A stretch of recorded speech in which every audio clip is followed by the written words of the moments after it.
Hey friends, you know, life has a way of teaching us that we are not in control as much as we think. We make plans, we make budgets, we set expectations, but then something comes along and reminds us that without God, we can't hold it all together. And that's why I love the testimonies I want to share with you today. They aren't theories or imaginations. They are real, living stories of how God responds when people pray with sincerity and faith. Let's start with the story of an artist. He was a skilled painter, but talent alone doesn't always guarantee success. He had painted many beautiful works, but in his own city, Bristol, he had never managed to sell a single one. Imagine how discouraging that must have been. Pouring your heart into your craft, only to see no results where you live. He could have packed up and left. He could have given up painting altogether, but instead, he prayed.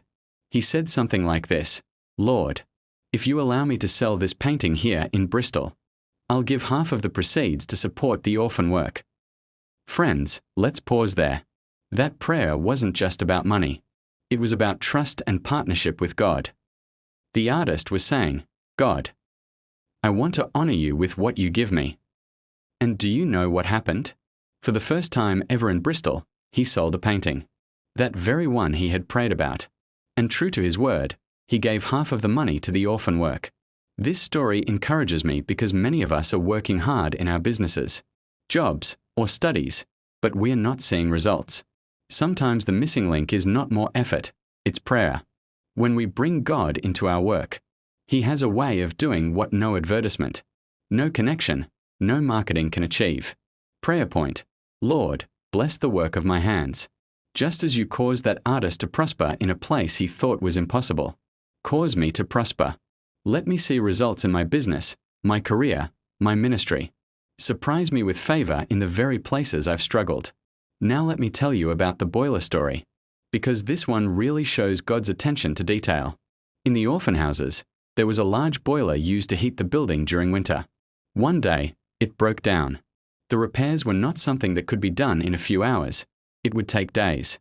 And during those days, there would be no heat for hundreds of children, right in the middle of a bitterly cold season. Imagine that responsibility. People might have panicked. Some might have rushed to find human solutions, but George Muller prayed. He prayed a very specific prayer: Lord, change this north wind into a south wind, and give the workers a mind to work. That same day, the icy north wind shifted and a mild south wind blew instead. The weather warmed up unusually, just enough so the children didn't suffer from the cold. And the workers? They were so motivated that they worked overnight, finishing the job in record time. Friends, when I think about this, I realize how often I underestimate God. We sometimes think He'll only answer in obvious ways. But here, God didn't just fix the boiler, He shifted the weather. He stirred the hearts of the workers. He orchestrated circumstances so everything worked together for good. Prayer point: Lord, shift the winds in my life. Change the harsh seasons into favorable ones. Just as you moved the north wind to a south wind. Move the situations around me so they work in my favor. And Lord, stir the hearts of those assigned to help me. Give them zeal and urgency to complete the work. Now, friends, one of the most beautiful and powerful testimonies is about salvation among the children. Imagine praying daily for 24 years for something. Day in, day out. You keep asking God. That was George Muller's story when it came to the spiritual lives of the children in the orphan houses. For 24 years, he prayed that they would come to know Jesus personally. And after years of seemingly little progress, God began to move. Sometimes 60 children at once would come to Christ. In another season, over 200 children surrendered to Jesus in just a few days. Picture it, children as young as 6. Some barely in their teens, their little hearts touched. Their mouths opening in prayer, their lives transformed. Some of them even began to gather their friends and lead their own prayer meetings. That's revival. And it reminds us that prayer for the souls of others is never wasted. Even if it takes years, God moves at the right time. Prayer point: Lord, just as you brought salvation to the orphans, bring salvation to my family. Touch my children, my siblings, my parents, my loved ones. Let none of them be lost. And Lord, give me patience to keep praying. even if it takes years, until the answer comes. Let's move on to another story, this one about apprenticeships. When the time came for some of the orphan boys to learn trades, there was a problem. No one was applying to take them on as apprentices. The easy solution would have been to advertise in newspapers, spread the word, and hustle. But Millier chose instead to pray. And before long, applications started coming in.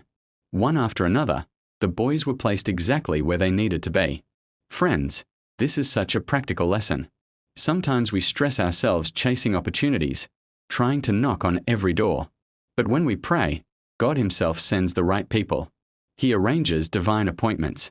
He connects us with those who will help us and those we are meant to help. Prayer point: Lord, open doors of opportunity for me. Connect me to the right people, the right places, the right work. Just as you placed those boys in the right apprenticeships, place me in the center of your will with the right relationships and opportunities. Now, another powerful moment came during an outbreak of measles. Over 260 children were exposed, and this could have been devastating. Millier prayed 3 very specific things. First, that not too many would be sick at once. Second, that none would die. And third, that no long-term harm would come to them. And God answered all 3. Yes, some fell ill, but never in overwhelming numbers. None died. And every child recovered completely. Friends, this shows us that God is Lord over health as much as He is Lord over provision. Even in times of widespread sickness, His hand can protect, heal, and preserve. Prayer point: Lord, protect me and my household from sickness. And when sickness does come, bring healing, bring recovery, and let there be no lasting harm. Preserve us by your mercy. Then there was the matter of finances. Millier often faced situations where the money in hand was far less than the need before him. In one instance, he needed £476 but only had £280. Instead of panicking, he prayed, and soon after, £200 more came in, nearly the exact amount required. Isn't it wonderful that God doesn't just provide vaguely, He provides specifically. He knows the exact bill, the exact rent, the exact tuition, the exact debt. Prayer point: Lord, you are my provider. Just as you provided the exact amount for Millier, provide for me with precision. Meet every bill, every fee, every need in my life. Let me never lack what is necessary. And then there was a businessman. He came to Millier, struggling financially.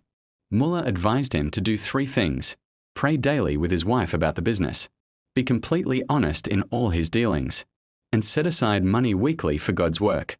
The man obeyed. And within a year, his business grew from £6,600 to £9,100. That's not just a little increase, that's significant. Prayer, honesty, generosity, these became the pillars of his breakthrough. Prayer point: Lord, bless the work of my hands. Help me to build with integrity, without lies or shortcuts.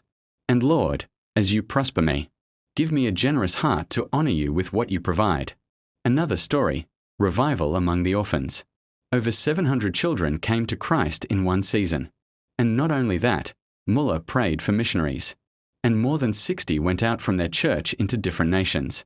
Prayer doesn't just change individuals. It can change the world. Revival can start in a small corner and spread across continents. Prayer point: Lord, send revival. Let it begin in me, spread to my family, then to my church, my community, and my nation. Raise missionaries and send laborers into your harvest. And do you know what else? Millier's faith inspired people far beyond Bristol.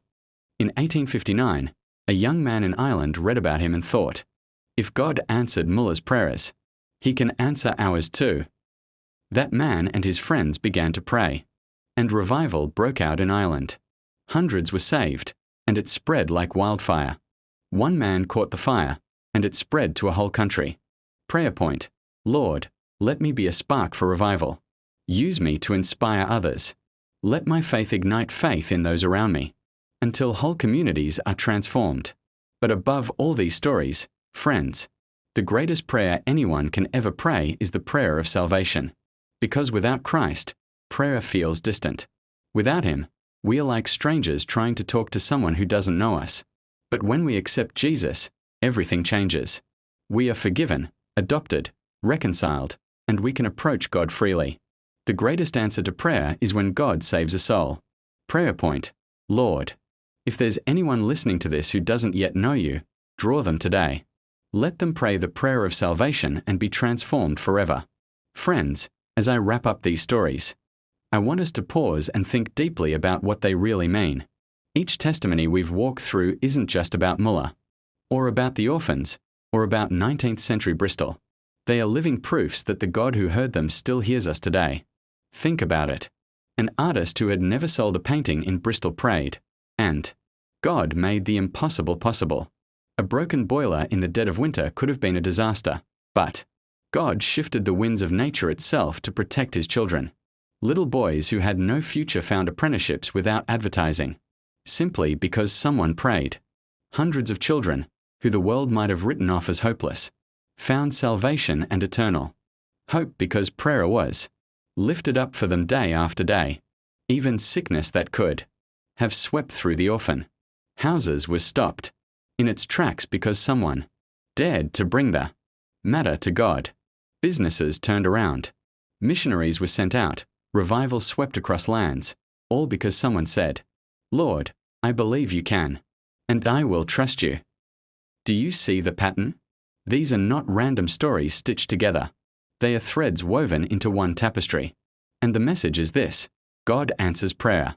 He delights in answering prayer. He is not far away. He is not uninterested. He is not too busy. He is a father who listens to his children. And not only does he answer, but he answers in ways that remind us that he is God and we are not. Sometimes he provides in exact amounts. Sometimes he shifts the weather. Sometimes he sends people. Sometimes he opens doors. But here's the part that grips me most. Prayer is not about twisting God's arm to do what we want. It's about drawing near to him, trusting him, and seeing his heart revealed in our situations. The artist didn't just get money. He learned that God cared about his work. The children didn't just get warmth. They saw that their Father in heaven cared enough to change the wind for them.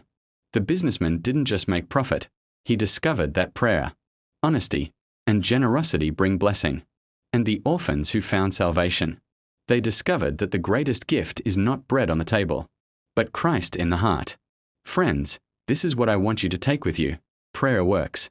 It works not because of how strong we are, or how eloquent our words sound, but because of how faithful God is. When we pray, we are not throwing words into the air. We are speaking to the living God who sees, who hears, and who loves to act on behalf of his children. And maybe you've been praying for something for years, like Millier prayed for 24 years, for the children's salvation, and you haven't seen results yet. Can I encourage you? Don't stop. Don't quit. Every prayer you've prayed is like a seed, and seeds don't all sprout overnight. Some take time. Some grow slowly under the soil where you can't see them. But one day they break forth. Maybe your prayer is for your family, for your children, for your health, for provision, for revival in your community. Whatever it is, these stories are an invitation from God to keep trusting. Keep asking, keep believing. The same God who answered in Bristol is the same God who reigns today. He has not changed. And I want to say this too: the greatest answer to prayer, above all else, is salvation.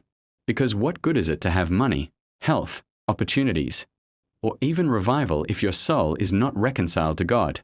If you haven't yet prayed that most important prayer, Lord, save me, then all these other things will still leave you empty.